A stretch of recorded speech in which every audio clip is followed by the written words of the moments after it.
अखण्डमण्डलाकारं व्याप्तं येन चराचरं तत्पदं दर्शितं येन तस्मै श्रीगुरुवे नमः। ध्यानमूलं गुरुमूर्ति पूजामूलं गुरुपदं मंत्रमूलं गुरुवाक्यं मोक्षमूलं गुरुकृपा। ओम। बहुत अच्छे। आज हम 15वां अध्याय प्रारंभ करने जा रहे हैं। इस अध्याय का नामकरण है पुरुषोत्तम योग, यानी पुरुषों में उत्तम। कौन? परमात्मा। उससे योग यानी जुड़ना, उसको प्राप्त करने का उपाय इस सारे अध्याय में बताया जाएगा।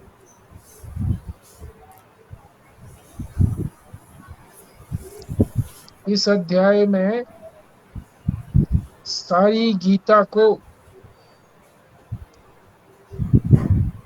के 700 श्लोकों का सार इस अध्याय में भगवान ने केवल 20 श्लोकों के माध्यम से भर दिया है। गागर में सागर है।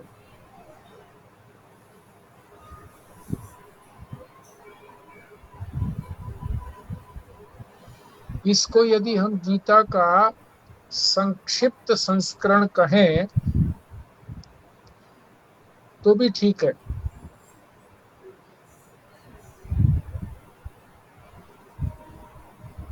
इसमें क्या क्या बातें बताई हैं एक बार मोटे रूप से जान लेते हैं हम। पहले और दूसरे श्लोक में वैराग्य की बात बताई गई है कि ज्ञान में अधिकार तभी होता है जब साधक वैराग्यवान होता है।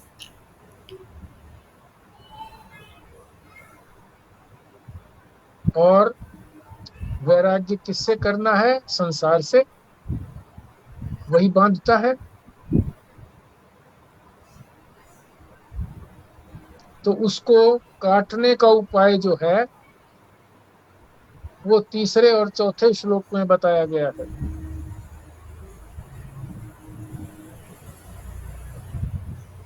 पांचवें श्लोक में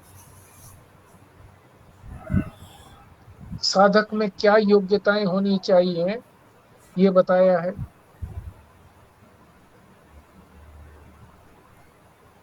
सातवें आठवें श्लोक में जीव जो है वो यात्रा करता है। जीव की यात्रा कब? आफ्टर डेथ, मृत्यु के बाद उसकी यात्रा को बताया जाता है।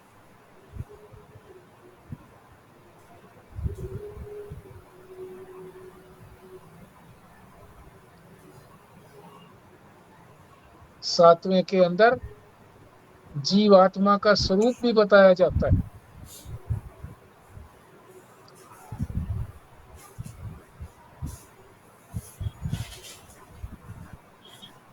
नौवें 10वें श्लोक में, 9वां 10वां 11वां, विवेकी की दृष्टि कैसी होती है, अविवेकी की दृष्टि कैसी होती है ये बताया है। 12वें श्लोक से लेकर के 15वें श्लोक तक पुरुषोत्तम का वैभव बताया है। क्या महिमा है उसकी, पुरुषोत्तम की। और 16वें 17वें श्लोक में परमात्मा का स्वरूप बताया गया है।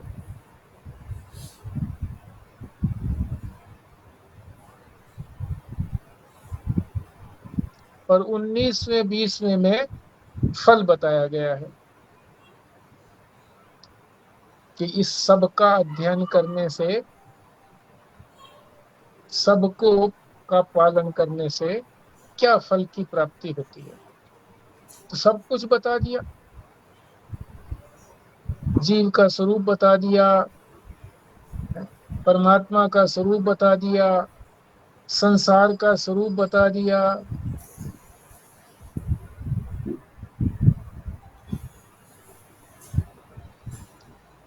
जीव की यात्रा बता दी, साधन बता दिए, साधक के गुण बता दिए,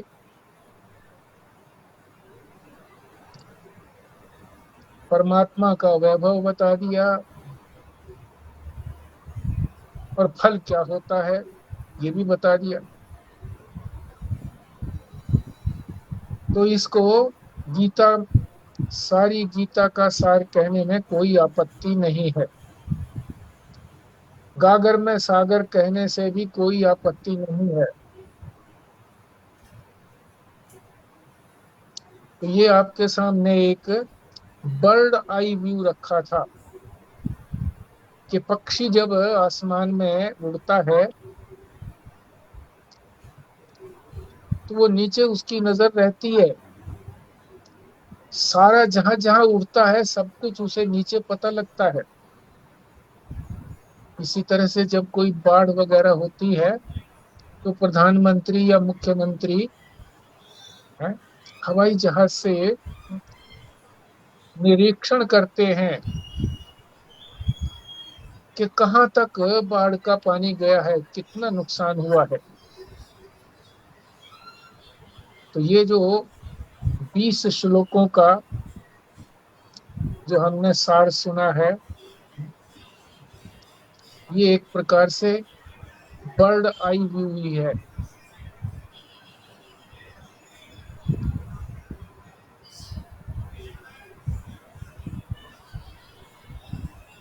तो इसके अंदर जो महाराज जी ने 2 पृष्ठ की जो भूमिका दी है, पहले उस भूमिका को समझ लेते हैं। भूमिका में क्या बताया है?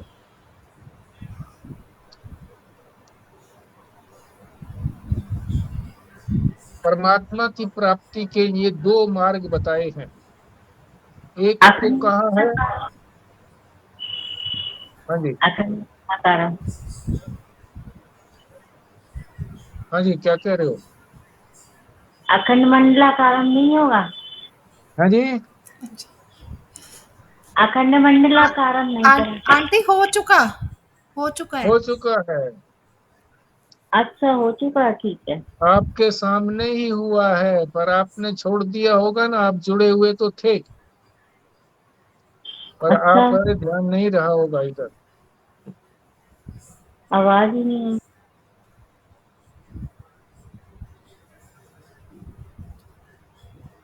2 मार्ग हैं परमात्मा तक पहुंचने के, एक है प्रवृत्ति मार्ग, एक है निवृत्ति मार्ग।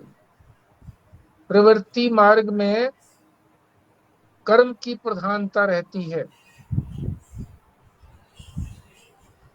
और कर्म भी चाहे स्थूल कर्म हो चाहे सूक्ष्म कर्म हो।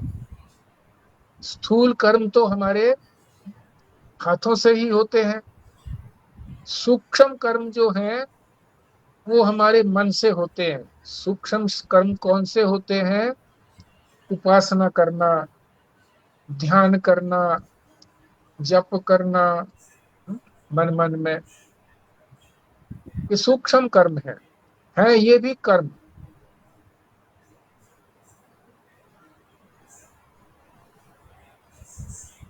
ये प्रवृत्ति मार्ग के। और निवृत्ति मार्ग में सब कुछ छोड़ना पड़ता है, कर्म नहीं करना पड़ता, केवल जानना होता है परमात्मा के स्वरूप को। जानने के लिए कोई क्रिया नहीं है, सजग रहना है। श्रवण मात्र ही उसके लिए क्रिया समझ लीजिए। श्रवण करता है, ध्यान से सुनता है, तात्पर्य का निर्णय करता है कि क्या तात्पर्य है इसका, जो बात सुनी है मैंने। जो उत्तम अधिकारी होता है वो श्रवण से ही तात्पर्य का दृढ़ निश्चय हो जाता है, तात्पर्य में बैठ जाता है, मोक्ष की प्राप्ति होती है। जो उत्तम अधिकारी नहीं है उसको निश्चय करने के लिए युक्तियां ढूंढनी होती हैं, और युक्तियों के माध्यम से बुद्धि में उस बात को, उस तात्पर्य को दृढ़ किया जाता है। फिर दृढ़ होने के बाद उसी में बैठता है और मोक्ष की प्राप्ति होती है। तो इन दोनों मार्गों में जो फल देता है वो परमात्मा ही फल देता है। कैसे कैसे देता है? प्रवृत्ति मार्ग के अंदर परमात्मा की जो माया शक्ति है भगवान की, वो माया शक्ति ही फल के रूप में बन जाती है।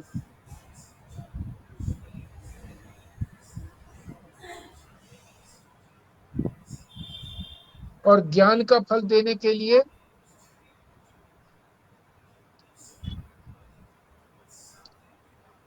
माया से रहित हो जाता है,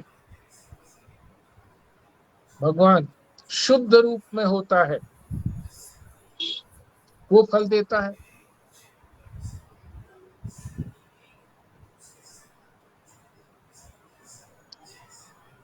अब उसी बात को जो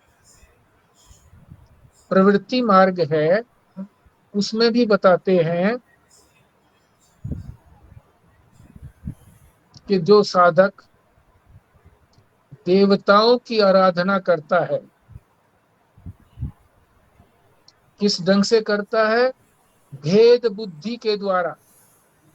भेद बुद्धि का अर्थ है कि देवता अलग है, भगवान अलग है। ये हो गई भेद भेद बुद्धि। इस प्रकार से जो भेद बुद्धि से देवताओं की आराधना करता है,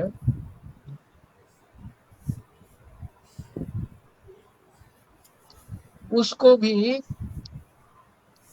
परमात्मा ही उस देवता के अंदर स्थित होकर के फल देते हैं। श्रद्धा भी बढ़ाते हैं साधक की।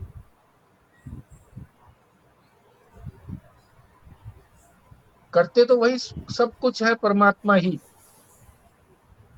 परंतु साधक जो है वो ये समझता है कि देवता ने ही मुझे फल दिया, भगवान की दृष्टि उसकी नहीं होती। तो उसको जो फल मिलता है वो फल बड़ा तुच्छ होता है, छोटा होता है।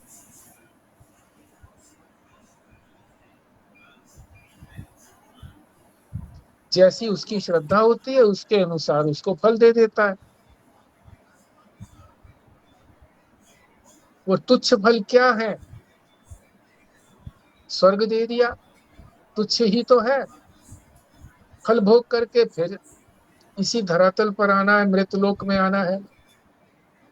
पुत्र दे दिया, धन दे दिया, मकान दे दिया, सुख सुविधाएं दे दी, ये कौन सी हमेशा रहने वाली है? या ये छोड़ करके चली जाएंगी या हम छोड़ करके चले जाएंगे।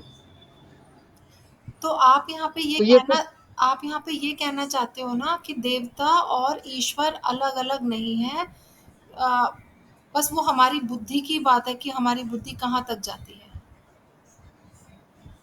हाँ, हमारी बुद्धि जो है देवता को और ईश्वर को अलग मानती है, यानी देवता की ही पूजा करता है, वो ईश्वर समझ करके पूजा नहीं करता।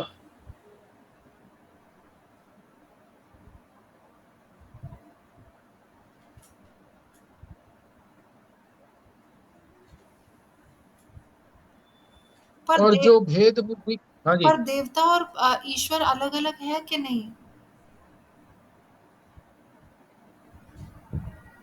देवता तो उसकी माया शक्ति के बने हुए हैं,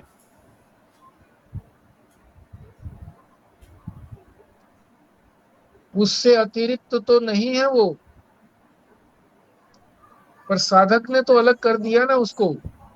फल तो साधक की दृष्टि से देंगे, वो अपनी दृष्टि से नहीं।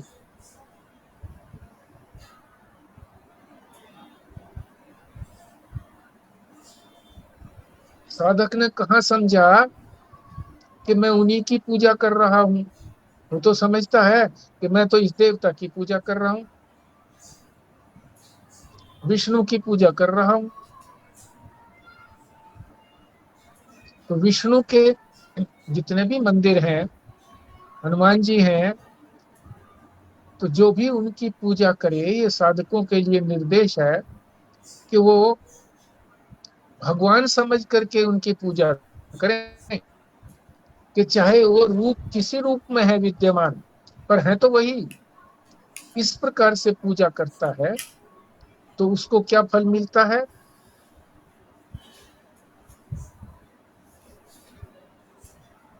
वो परमात्मा के लोक में जाता है, और वहां अनंत काल के बाद जब उस काल का जो देवता है उसका काल पूरा होता है, तब उसको मुक्ति होती है। इसको कहते हैं क्रम मुक्ति। साक्षात मुक्ति नहीं, क्रम मुक्ति। पहले इस संसार से मुक्त होकर के वहां जाएगा लोक में, भगवान के लोक में, और फिर देवता के लोक में। और जब उसका काल पूरा होगा तब मुक्ति होगी, इसलिए क्रम मुक्ति है। और जो निवृत्ति परायण है, ये तो बताया जो प्रवृत्ति में लगा हुआ है, कर्म में, चाहे वो स्थूल कर्म हो, यज्ञ दान तप, ये स्थूल कर्म है। सूक्ष्म कर्म क्या है? जप, उपासना, ध्यान, ये सूक्ष्म कर्म है, मन से होते हैं। और निवृत्ति परायण जो है वो कोई कर्म नहीं करता, केवल जानने का ही इच्छुक है परमात्मा का स्वरूप क्या है। इसलिए वो श्रवण करता है,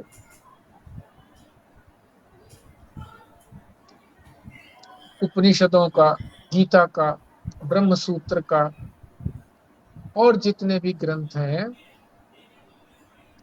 श्रवण करता है। उत्तम जो अधिकारी है, श्रवण मात्र से मोक्ष।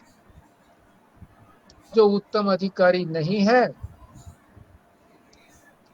उसको युक्ति से अपने मन में उस जो श्रवण किया है उसके तात्पर्य को बुद्धि में दृढ़ करना होता है, फिर उसी में बैठना होता है, मोक्ष को हो जाता है। उसकी यहीं पर मुक्ति हो जाती है, उसको किसी अन्य लोक में नहीं जाना पड़ता। इसीलिए इसको कहते हैं साक्षात मुक्ति, साक्षात मोक्ष।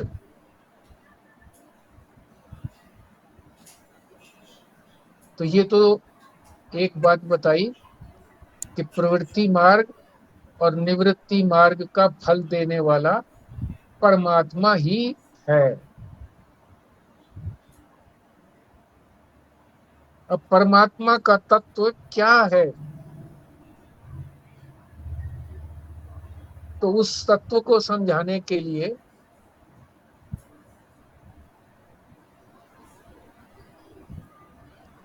श्रुतियों के अंदर, उपनिषदों के अंदर अश्वत्थ वृक्ष का रूपक लिया गया है। अश्वत्थ वृक्ष, अश्वत्थ वृक्ष कहते हैं पीपल के पेड़ को, मगर इतना ही अर्थ नहीं है इस अश्वत्थ वृक्ष का, बड़ा गहन अर्थ है। इसको भी समझेंगे आगे हम।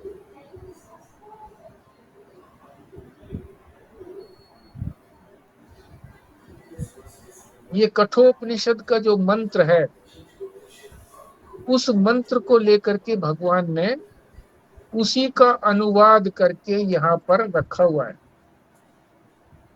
इसीलिए गीता को भी कहते हैं, या तो कुछ मंत्र उपनिषदों के अंदर इसमें यूं के यूं रख दिए हैं, थोड़ा सा परिवर्तन करके समझाने के लिए, या उसी बात को उसी के अनुकूल अर्थ करके दूसरे श्लोक कहे गए। इसीलिए गीता भी प्रमाण है। भगवान के मुख से निकली हुई होने के बाद भी प्रमाण तो श्रुति ही होती है। तो गीता जो है वो डबल प्रमाण हो गई, श्रुति के अनुकूल भी है और भगवान के श्री मुख से निकली भी है। श्रुति ज्यादा प्रमाण क्यों है?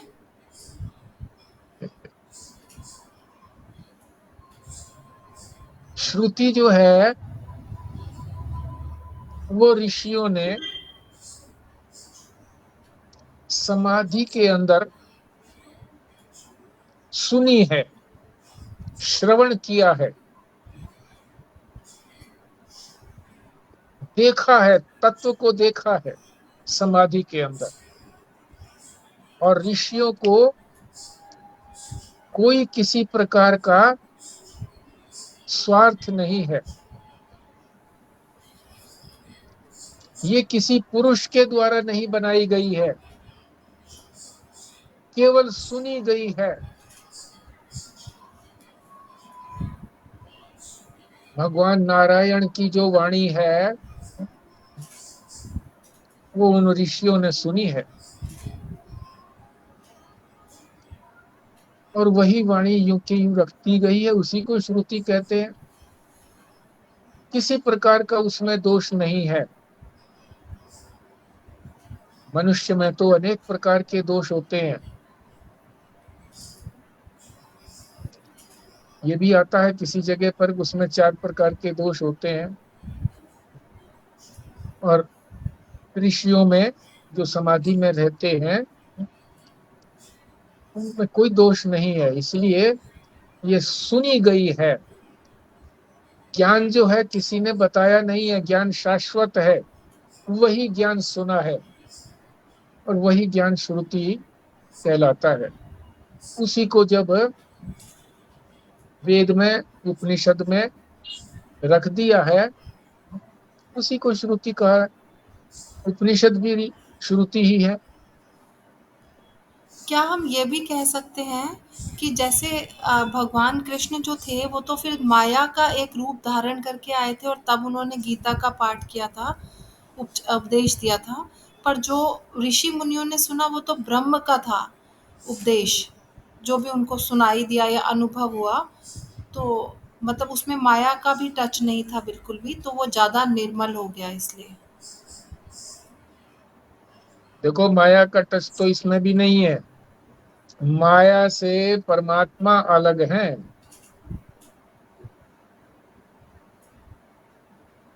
भगवान जो है वो स्वयं अनुभव स्वरूप हैं। इसको कहने के लिए उन्होंने कोई माया की सहायता नहीं ली है।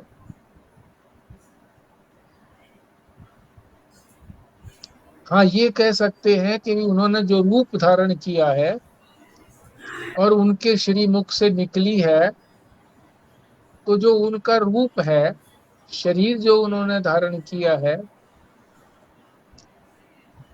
वो माया है। निकली तो वही है वाणी, निकला तो वही ज्ञान है। उसमें कोई माया का मिश्रण नहीं है,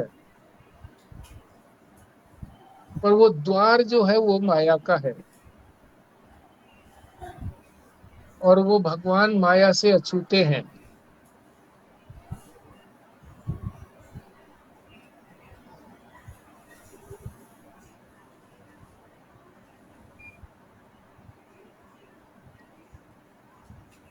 तो परमात्मा के स्वरूप को समझने के लिए अश्वत्थ वृक्ष का सहारा लिया है।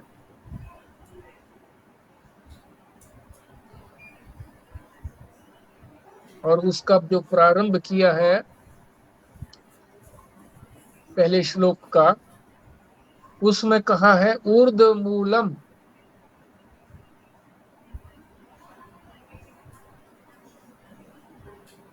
अधः शाखम अश्वत्थम। सारा नहीं पढ़ेंगे हम, सिर्फ थोड़ा जितना आज कर पाएंगे उतना ही हम करेंगे। ऊर्ध्व किसको कहते हैं? ऊर्ध्व, ऊर्ध्व माने ऊपर, ऊपर माने उत्कृष्ट, श्रेष्ठ।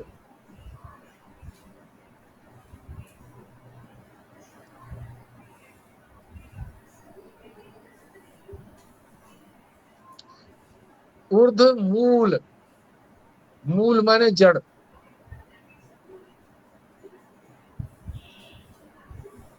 परमात्मा जो है वो मूल है, जड़ है, उत्कृष्ट है, श्रेष्ठ है। और ये जो संसार है उसी से ये संसार उत्पन्न हुआ है। संसार रूपी वृक्ष, वृक्ष रूपी संसार ये पैदा हुआ है। ऊर्ध्व मूलम अधः शाखम, शाखाएं नीचे हैं पेड़ की जड़ ऊपर है, शाखाएं नीचे हैं।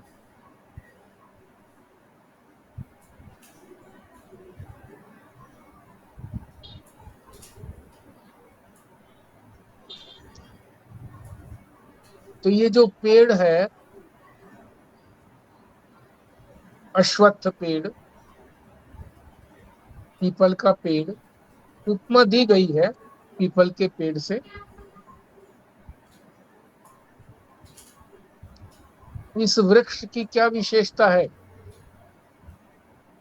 कि ये काटने के योग्य है, छेदने के योग्य है। वृक्ष का अर्थ ही यही होता है कि जिसे काटा जाए। संसार भी काटने के योग्य है। इस संसार को वृक्ष कहा गया है कि ये वृक्ष है, इसको भी काटना है, काटने के योग्य है। यद्यपि ये सारे फलों को भी देता है, पर है फिर भी छेदन के योग्य, काटने के योग्य।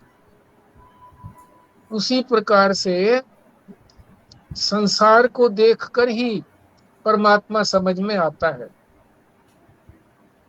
यदि ये संसार सामने न हो तो परमात्मा को समझने का कोई तरीका ही नहीं है। जैसे महाप्रलय के अंदर संसार नहीं होता तो क्या साधना करेंगे? फिर मुक्ति भी नहीं होगी। कैसे होगी मुक्ति? कैसे साधना करेंगे? इसलिए संसार भी अत्यंत आवश्यक है। लोग कहते हैं ना जी, भगवान ने इस संसार को पैदा कर दिया और फिर हमें संसार में डाल दिया तो हम बड़े दुखी हैं। भगवान ने दुख नहीं दिया, दुख देने के लिए नहीं है। भगवान ने तो आनंद देने के लिए ये संसार बनाया है और हमें इसमें पैदा इसीलिए किया है कि इसको समझ करके संसार को हम आनंद घन परमात्मा में हिलोड़े लेते रहें।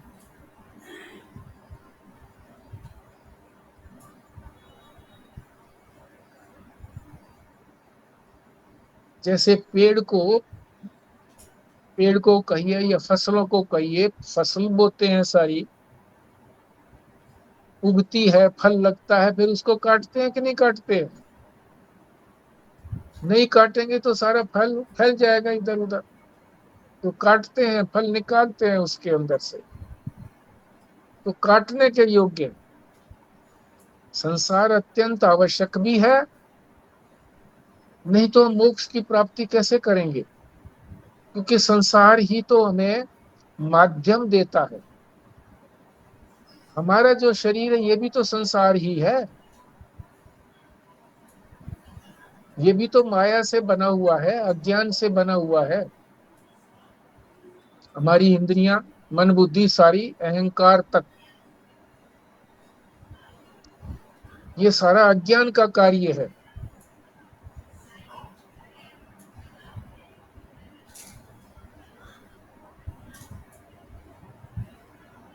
तो ये जो संसार दिया है, ये वैराग्य करने के लिए दिया है। और जिसको इस संसार से वैराग्य होता है, वही परमात्म तत्व को प्राप्त करने का अधिकारी भी होता है। तो यहाँ अधिकारी भी बता दिया कि साधक किसको हम अधिकारी कहेंगे। अधिकारी का अर्थ है योग्यता।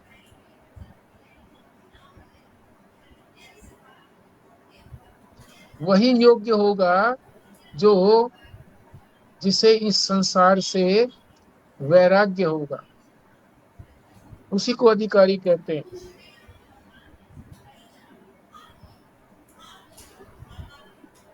यद्यपि ये सारा संसार माइक है, कल्पित है, भगवान की कल्पना है, हमारी कल्पना नहीं है, भगवान की कल्पना है, इसीलिए हमको सच्चा लगता है। हमारी कल्पना को तो हम झूठा बना ही देते हैं। रात्रि में स्वप्न आया हमको, सुबह उठते ही स्वयं अपने आप ही झूठा कर देते हैं कि झूठा था ये तो।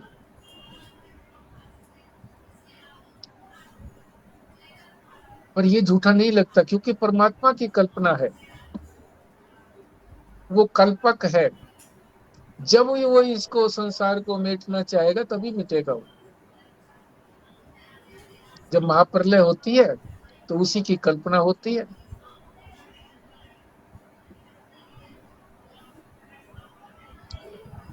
चाहे ये कल्पित है संसार, पर ये बड़ा आकर्षक है।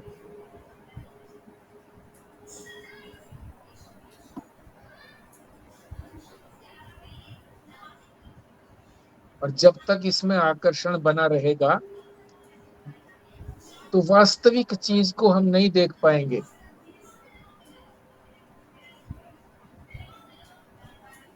बड़े अच्छे इसके नाम दिए हुए हैं, आकार दिए हुए हैं अच्छे अच्छे।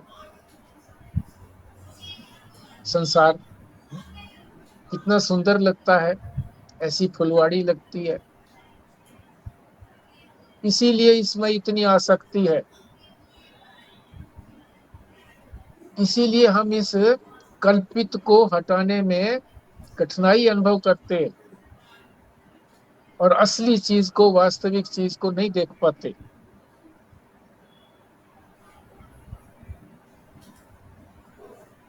पर साथ में भगवान कहते हैं कि परीक्षा करो इसकी, परीक्ष लोकान कर्मचितान।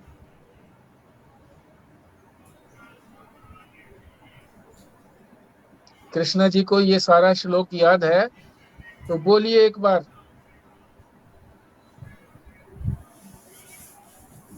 परीक्ष लोकान कर्मचितान, बोलिए कृष्ण जी। नहीं, याद नहीं है। अच्छा चलो कोई बात नहीं है। तो कहते हैं कि इसकी परीक्षा करो और फिर इससे वैराग्य करो।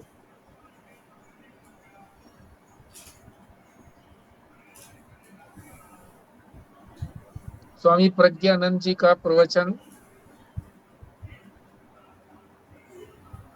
संजीव शर्मा जी ने अपने घर पर करवाया था,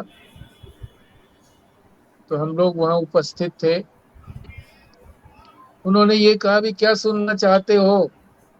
तो कृष्णा जी ने कहा कि भाई इसका परीक्ष लोकान कर्म चेतान का आप अर्थ करिए। तो बड़े सुंदर ढंग से उन्होंने अर्थ किया था। अच्छा लगा था।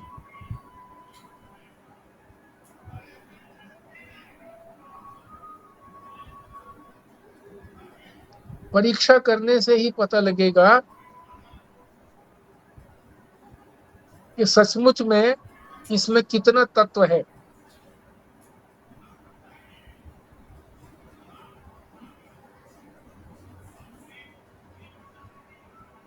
आकार अच्छा है, नाम रूप अच्छा है इसका, इससे तो मना नहीं करते हैं, पर फिर भी परीक्षा करिए।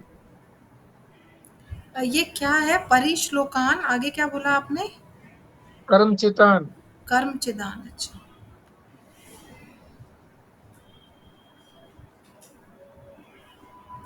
पुत्र है, स्त्री है, धन है, इन सब के अंदर हमारी इतनी आसक्ति है।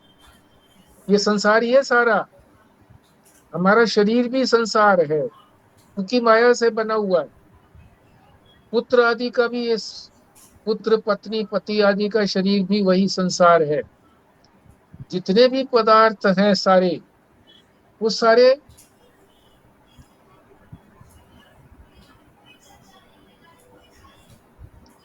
माया से बने हुए हैं। सारा संसार ही है ये। हम सच्चाई देखना नहीं चाहते क्योंकि इसी आकर्षण में लगे रहते हैं। जब तक इस नाम रूप से वैराग्य नहीं होगा, सारा संसार को अगर हम दो शब्दों में कहें, नाम और रूप, नाम और रूप में ही सारा संसार समा जाता है कि संसार के पदार्थों का एक नाम है, एक आकार है, और उस आकार का एक नाम रख दिया है। कोई भी पदार्थ ले लो, पुरुष का ही ले लो, पुरुष का एक आकार है, उसका नाम रख दिया। स्त्री, स्त्री का थोड़ा सा अलग है आकार, है तो आकार ही, उसका नाम स्त्री रख दिया। किसी भी पदार्थ का देख लीजिए, उसके आकार के अनुसार उसका नाम रख दिया गया। तो नाम रूप से जब तक वैराग्य नहीं होगा, इसकी वास्तविकता को हम नहीं जान पाएंगे।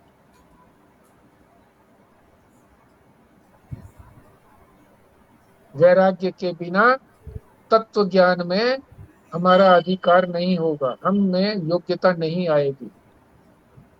इसलिए सबसे पहले परमात्म तत्व को बताने के लिए भगवान ने पहले और दूसरे श्लोक के अंदर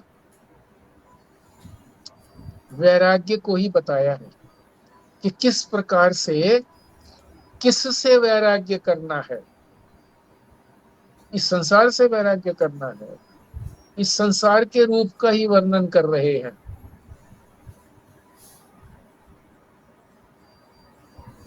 अभी तक जो हमने भूमिका के अंदर क्या सुना, अभी तक प्रवृत्ति मार्ग और निवृत्ति मार्ग, इन दोनों का फल परमात्मा देता है। प्रवृत्ति मार्ग में स्थूल क्रिया से तात्पर्य है, प्रवृत्ति माने क्रिया करना, स्थूल क्रिया और सूक्ष्म क्रिया। सूक्ष्म क्रिया मन से, स्थूल क्रिया हाथों से।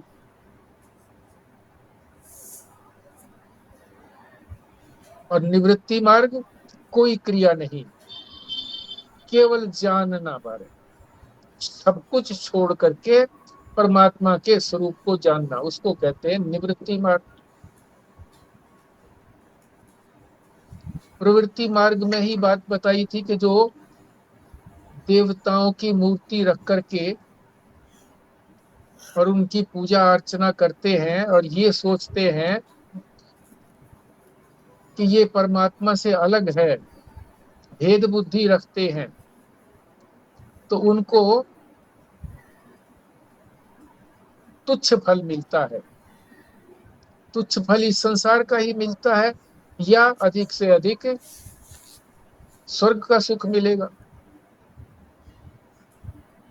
और जो उनको एक मान करके करते हैं पूजा आदि के, रूप चाहे ये दूसरा है, देवता का रूप लिया है, भगवान कृष्ण का रूप लिया है, भगवान राम का रूप लिया है, भगवान हनुमान जी का रूप लिया है, किसी का भी रूप लिया है, पर है परमात्मा ही वो। परमात्मा की दृष्टि रख करके पूजा करते हैं, वो दूसरे लोक में जाते हैं और उस लोक के देवता का जब समय पूरा होता है तब उनको मुक्ति होती है, इसलिए उसको क्रम मुक्ति कहते हैं। और जो निवृत्ति मार्ग के हैं, सब कुछ छोड़ करके, त्याग करके केवल परमात्मा के स्वरूप को ही जानना चाहते हैं, क्रिया नहीं है, उनको जो है यहीं पर मोक्ष मिलता है, इसी शरीर में रहते हुए ही मुक्त हो जाते हैं। ये बात बताई। फिर ये बताया कि परमात्मा तत्व क्या है, इसको बताने के लिए एक व्यास रूपक जी, ये जो बताया कि परमात्मा तत्व। हाँ जी, बोलिए। ये जो आपने बताया कि हनुमान भगवान समझकर या कृष्ण जी को इनको देवताओं को ना समझ के भगवान समझ के जो पूजा करते हैं उनको, हाँ जी, जब तो उनकी बाद में जब उनका समय पूर्ण हो जाता है तो मुक्ति हो जाती है। तो इसमें हम जो भक्ति मार्ग वाले हैं वो सतगुरु को भी इसी मिलेंगे क्या? बिल्कुल बिल्कुल बिल्कुल। चाहे नानक लो, चाहे कबीर लो, चाहे संत लो, कोई इसी इसी इसी श्रेणी में आते हैं। क्यों? द्वैत है ना, एक पूजा करने वाला है, एक एक पुजारी है, एक पुजारी है और एक जिसकी पूजा की जाती है। अद्वैत नहीं है, इसलिए चाहे ये श्रेष्ठ है, भक्ति श्रेष्ठ है, श्रेष्ठ भक्ति है, पर फिर भी भक्ति भक्त का ज्ञान में प्रवेश होता है, तब उसको यहाँ साक्षात मुक्ति मिलती है। ठीक है जी।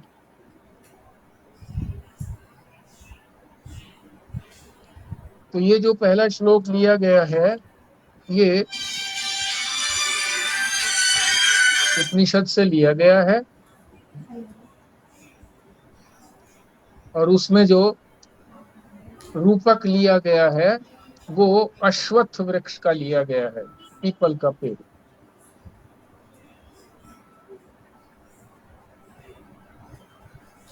जिसकी, और वो पेड़ कैसा है, बड़ा विलक्षण है, जड़ें ऊपर, टहनियां पत्ते नीचे। इस श्लोक के अंदर सारी चीजें समझाएंगे इस बात को कि टहनियां कौन सी हैं, पत्ते कौन से हैं। और ये बताया गया है कि वृक्ष जो वो है वो काटने के योग्य, अर्थ ही वृक्ष का ये है काटना। तो संसार की उपमा दी है इस वृक्ष के माध्यम से। तो वृक्ष का, इसका अश्वत्थ वृक्ष का सहारा लेकर के संसार की वास्तविकता को बताया है कि संसार से वैराग्य करना है, पर संसार की आवश्यकता भी बताई है कि ये संसार सारा हमारे सामने होगा तभी तो हम मोक्ष की प्राप्ति कर पाएंगे। इससे वैराग्य करना है, और ये वैराग्य सरल नहीं है, क्योंकि बड़ा आकर्षक है ये संसार,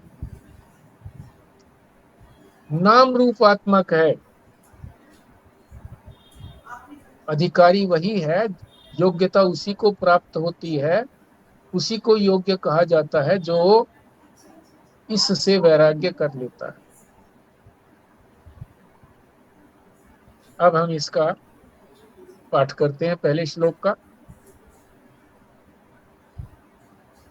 ऊर्ध्वमूलम अधः शाखम अश्वत्थम प्राहुरव्ययम् छंदांसि यस्य पर्णानि यस्तम वेद स वेदवित्।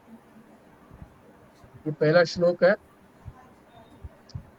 20 श्लोक सारे दिए गए हैं इसमें। सभी आश्रमों में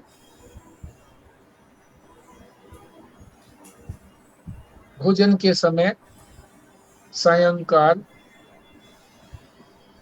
जब थाली में परोसा जाता है भोजन, तो सभी महात्मा हो, भक्त लोग हो, सभी इसका पाठ करते हैं, फिर भोजन ग्रहण करते हैं। इसकी बड़ी महत्ता है। इसकी महत्ता जो था बता चुका हूं मैं। सारा कुछ ही इसके अंदर उंडेल दिया गया है। अधिकतर लोगों ने सुना ही है। जो साधक नहीं थे, दो एक साधक, उन्होंने नहीं सुना, बाकी सब ने सुना है। इसकी क्या महत्ता है। गागर में सागर है। आप पाठ करिए इसका, संजीव शर्मा जी। जी। श्री भगवान उवाच ऊर्ध्वमूलम् अधशाखम् अश्वत्थं प्राहु अव्ययम् छन्दांसि यस्य पर्णानि या तं वेद स वेदवित्। भारद्वाज साहब। जी। श्री भगवान वाच ऊर्ध्वमूलम् अधः शाखम् अश्वत्थं प्राहु अव्ययम् छन्दांसि यस्य पर्णानि ये तं वेद स वेदवित्। स्वस्तिका जी। श्रीभगवानुवाच ऊर्ध्वमूलम् अधःशाखम् अश्वत्थं प्राहुरव्ययम् छन्दांसि यस्य पर्णानि यस्तं वेद स वेदवित्। रेणुप्राशर जी। मैं कुछ कहना चाह रही थी, अगर आप चाहें तो आज एक बार इसका ये श्लोक का वाचन करने के बाद हमारे वो एक क्वेश्चन भी पिछले अध्याय का, पिछले उसका रह गया था, तो हम इसको कल शुरू कर सकते हैं। पहले हम वही कर लेंगे। ठीक है, वाचन तो कर लें। हाँ जी। ओम श्री परमात्मने नमः। श्रीमद्भगवद्गीता अथ पंचदशोऽध्यायः।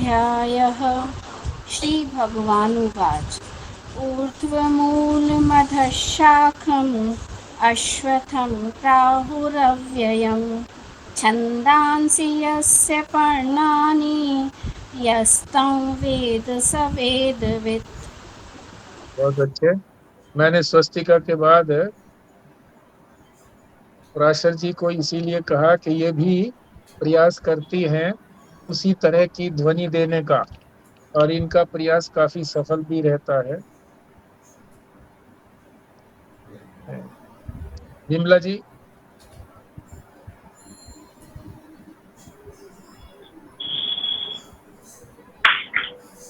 श्री भगवानुवाच ऊर्ध्वमूलम् अधः शाखम् अश्वत्थं प्राहुरव्ययम् छन्दांसि यस्य पर्णानि यस्तं वेद स वेदवित्। कृष्णा जी। हाँ जी।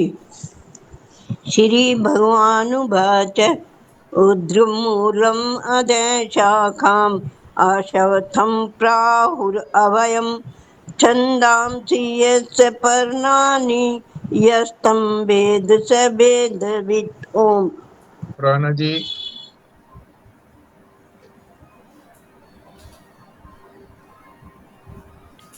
ऊर्ध्वमूलम् अधशाखम् अश्वत्थं प्राहुरव्ययम् छन्दांसि यस्य पर्णानि यस्तं वेद स वेदवित्।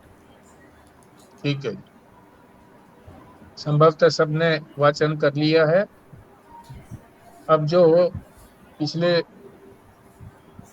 अध्याय में जो शंका आई थी, स्वस्तिका ने बताया, अब उसका आप बोलिए क्या शंका है।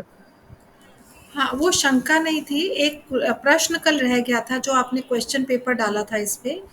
उसमें हाँ हाँ हाँ, प्रश्न ठीक जो है। था, जो 23, 24 और 25 श्लोक के हाँ माध्यम हाँ, से जिसका आंसर करना था, तो वो बिल्कुल ठीक क्वेश्चन है। था गुणातीत के लक्षण बताएं।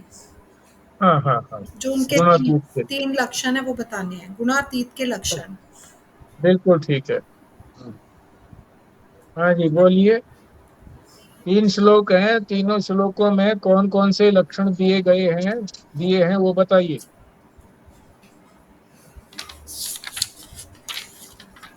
23वें को बताइए कौन कौन से दिए हैं। ये गुणातीत का पहला लक्षण है कि वह उदासीन रहता है। इसका मतलब है कि वो कभी भी विचलित नहीं होता, क्योंकि उसे पता है कि ये जो भी व्यवहार हो रहा है ये गुण ही परस्पर कर रहे हैं। ये पहला लक्षण है।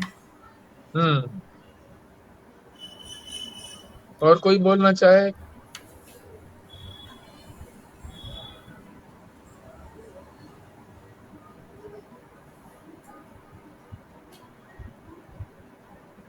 श्लोक तो दिया हुआ है, उसके अंदर लक्षण दिए हुए हैं, बस अपनी भाषा के अंदर ही तो बताना है, शब्दों को अपनी भाषा में बताना है, कोई विशेष बात नहीं है।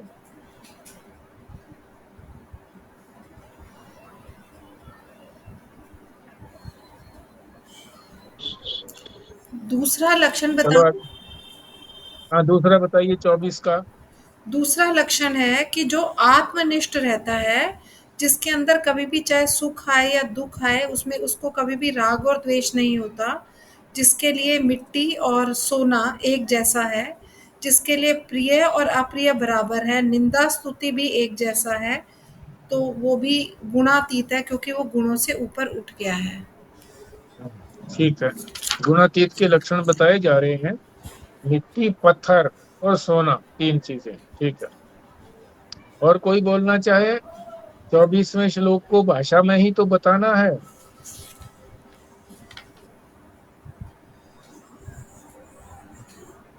भाषा में नहीं बता सकते तो श्लोक ही बोल दीजिए, वो भी पुण्यकारी है, उससे भी पुण्य मिलेगा। 24वां श्लोक पिछले अध्याय का, इसमें गुणातीत के लक्षण है। बोलिए जी और भारद्वाज साहब। और सुख दुख में दोनों में सम रहता है जी, एक जैसा हाँ रहता है। जी, हाँ जी। और गुणातीत को कोई सुख नहीं होता, क्योंकि वह अपने आनंद स्वरूप में स्थित है। वह जानता है सुख दुख इंद्रियों को हो रहे हैं, मुझे नहीं। हम्म ठीक है, और भी तो बताना था, प्रिय और अप्रिय। समय समय दुख सुखम स्वस्थ समलोष्ट समकांचन तुल्य प्रिया प्रियो श्री तुल्य निंदात्म स्तुति तुल्य प्रिया प्रिय धीर तुल्य निंदा आत्म स्तुति। वो सब में ही बराबर है, वो सुख में दुख में हानि में लाभ में मान में अपमान में और सब में ही वो बराबर है, समरव है, वो किसी को भी उसको क्लेश नहीं होता अंदर में। मिट्टी, पत्थर और सोने में समान का क्या तात्पर्य है?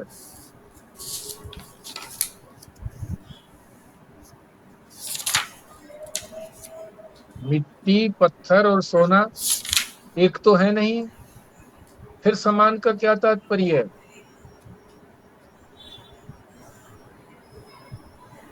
हैं जी उनके उसकी हाँ जी, गुण अलग अलग है, इसलिए गुणातीत है तो गुणों से प्रभावित नहीं होता, वो उसके लिए सम है सारा का सारा। हाँ हाँ ठीक।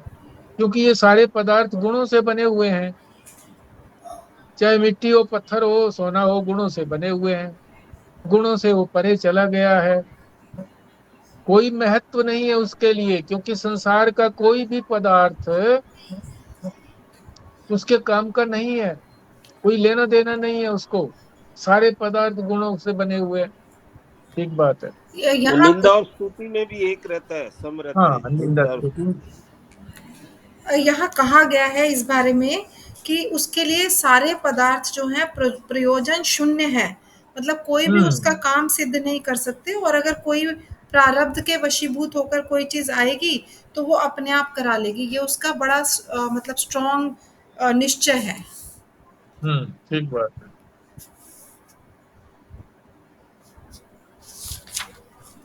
निंदा स्तुति में भी समान है, क्योंकि निंदा भी होगी तो शरीर की होगी, हाँ, स्तुति होगी शरीर की हो गई। 25वें का बोलिए जी।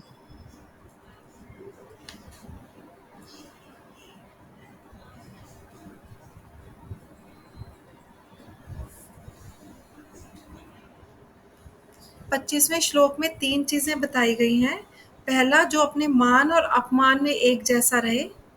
दूसरा, जिसको शत्रु और मित्र एक जैसे लगते हैं।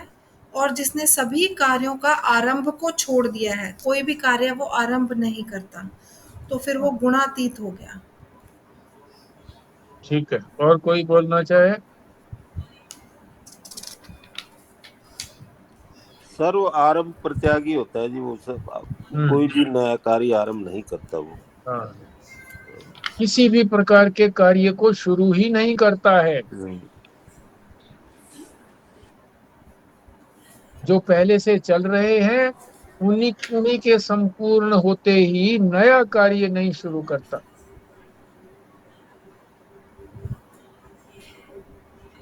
ठीक है जी। ये इसी वाले कहीं श्लोक में, किसी श्लोक में ना एक वर्ड लिखा था, सर्ग। सर्ग का क्या मतलब होता है? हाँ जी, बोलिए, किसी को पता है तो।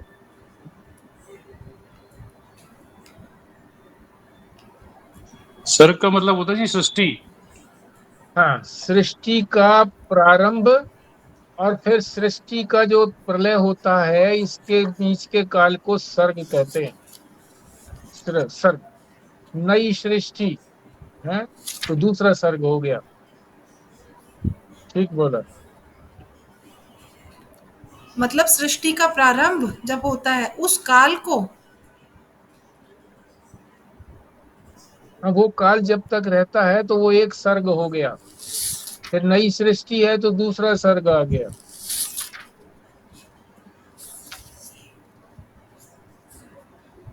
वो लीन हो गया, वो सारा संसार लीन हो गया, प्रलय हो गई, महाप्रलय, फिर दोबारा सृष्टि होती है तो दूसरा सर्ग हो गया।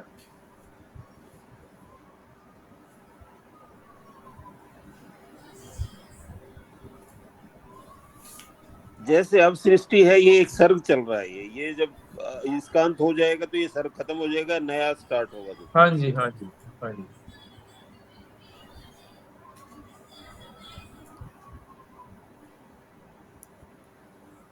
तो हमारा समय भी पूरा हो गया जी।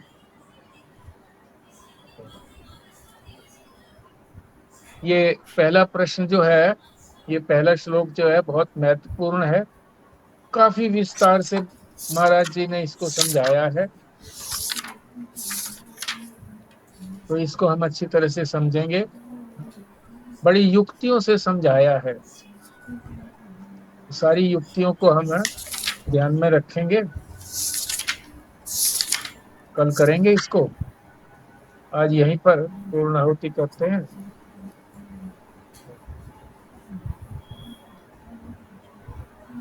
करिए जी विमला जी, पूर्णाहुति करिए।